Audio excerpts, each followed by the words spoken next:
Hotel ಶೈಲಿಯ spicy and ಟೇಸ್ಟಿಯಾಗಿರುವ ಹಾಗೆ ಒಮ್ಮೆ ತಿಂದರೆ ಮತ್ತೆ ಮತ್ತೆ ತಿನ್ನಬೇಕು ಅನಿಸುವಂತಹ ಬೆಸ್ಟ್ ನಾನ್ ವೆಜ್ ರೆಸಿಪಿಯೊಂದಿಗೆ ಬಂದಿದ್ದೀನಿ. ನಾನು Vani Kusumakar. Welcome to my channel. ಇವತ್ತಿನ ರೆಸಿಪಿ ಚಿಕನ್ ಪೆಪ್ಪರ್ ಡ್ರೈ. ಹೇಗೆ ಅಂತ ಹೇಳಿ ನೋಡೋಣ ಬನ್ನಿ. ಸ್ಟವ್ ಮೇಲೆ ಒಂದು ಪ್ಯಾನನ್ನು ಇಟ್ಟು ಅದಕ್ಕೆ ಬಿಸಿ ಆದ ನಂತರ ಎಣ್ಣೆ ಹಾಕಿ ಸ್ವಲ್ಪ ಕರಿಬೇವಿನ ಸೊಪ್ಪು, ಸಣ್ಣದಾಗಿ ಹೆಚ್ಚಿರೋ ಹಸಿಮೆಣಸಿನ್ಕಾಯಿ ಹಾಕಿ ಫ್ರೈ ಮಾಡ್ಕೋಬೇಕು. ಆ ನಂತರದಲ್ಲಿ ಒಂದು ಚಿಕ್ಕದಾಗಿ ಹೆಚ್ಚಿರುವಂತಹ ಈರುಳ್ಳಿಯನ್ನು ಹಾಕ್ತಾಯಿದ್ದೀನಿ.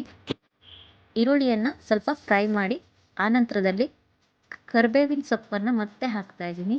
ನಂತರ ಶುಂಠಿ ಬೆಳ್ಳುಳ್ಳಿ ಪೇಸ್ಟನ್ನು 1 ಸ್ಪೂನು ಹಾಕಿದ್ದೀನಿ. ಹಾಕಿ ಚೆನ್ನಾಗಿ ಫ್ರೈ ಮಾಡ್ಕೋಬೇಕು. ಆನಂತರದಲ್ಲಿ ಒಂದು ಚಿಕ್ಕದಾಗಿ ಹೆಚ್ಚಿರುವಂಥ ಟೊಮೆಟೊವನ್ನು ಹಾಕ್ತಾಯಿದ್ದೀನಿ. ಟೊಮೆಟೊ ಹಾಕಿ ಚೆನ್ನಾಗಿ ಫ್ರೈ ಆದ ನಂತರ ನಾವಿದಕ್ಕೆ ಸ್ವಲ್ಪ ಅರಿಶಿಣ ಪುಡಿಯನ್ನು ಹಾಕ್ತಾಯಿದ್ದೀನಿ. 1 ಸ್ಪೂನಷ್ಟು ಅರಿಶಿಣ ಪುಡಿಯನ್ನು ಹಾಕ್ತಾಯಿದ್ದೀನಿ. ಅರಿಶಿಣ ಪುಡಿಯನ್ನು ಹಾಕಿ ಫ್ರೈ ಮಾಡಿ ಮತ್ತೆ ರುಚಿಗೆ ಬೇಕಾದಷ್ಟು ಉಪ್ಪನ್ನು ಸೇರಿಸ್ತಾ ಇದ್ದೀನಿ. ಇದೆಲ್ಲವನ್ನು ಮಿಕ್ಸ್ ಮಾಡಿದ ನಂತರ ನಾನು ಅರ್ಧ kgಯಷ್ಟು ಚಿಕನನ್ನು ಚೆನ್ನಾಗಿ ತೊಳೆದು ಇದಕ್ಕೆ ಸೇರಿಸ್ಕೊಳ್ತಾ ಇದ್ದೀನಿ.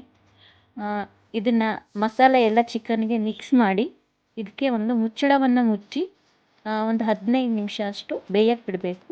ಇವಾಗ ಇದು ಬೆಂದಿದೆ.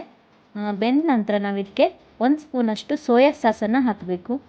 ಸೋಯಾ ಸಾಸನ್ನು ಸರಿಯಾಗಿದ್ರಲ್ಲಿ ಚಿಕನಿಗೆ ಮಿಕ್ಸ್ ಆಗೋ ಥರ ಸವಟಾಡಿಸ್ಬೇಕು. ಆನಂತರದಲ್ಲಿ ನಾನು ಪೆಪ್ಪರನ್ನು ಹಾಕ್ತಾಯಿದ್ದೀನಿ. ಪೆಪ್ಪರ್ ಹಾಕಿ ಮತ್ತೆ ಕರಿಬೇವಿನ ಸೊಪ್ಪನ್ನು ಸೇರಿಸ್ತಾ ಇದ್ದೀನಿ. ಪೆಪ್ಪರನ್ನು 1.5 ಸ್ಪೂನಷ್ಟು ನಾನು ಹಾಕಿದ್ದೀನಿ.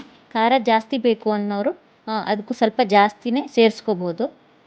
ಇದು ಇವಾಗ ಸ್ವಲ್ಪ ರೆಡಿಯಾಗಿದೆ. ನಾವು ಸ್ವಲ್ಪ ಹೊತ್ತು ಬೇಯಿಸಿದರೆ ಚಿಕನ್ ಪೆಪ್ಪರ್ ಡ್ರೈ ರೆಡಿ ಆಗುತ್ತೆ. ಈಗ ಸ್ಪೈಸಿ ಆ್ಯಂಡ್ ಟೇಸ್ಟಿಯಾಗಿರುವಂತಹ ಚಿಕನ್ ಪೆಪ್ಪರ್ ಡ್ರೈ ರೆಡಿಯಾಗಿದೆ.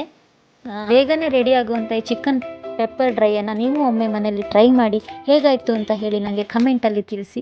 ಈ ವಿಡಿಯೋ ನಿಮಗೆ ಇಷ್ಟ ಆಗಿದ್ದರೆ ಲೈಕ್ ಮಾಡಿ, ಶೇರ್ ಮಾಡಿ. ಹಾಗೆ ಇನ್ನೂ ಸಬ್ಸ್ಕ್ರೈಬ್ ಆಗಿಲ್ಲ ಅಂದರೆ ಈಗಲೇ ಸಬ್ಸ್ಕ್ರೈಬ್ ಆಗಿ. Thank you for watching video.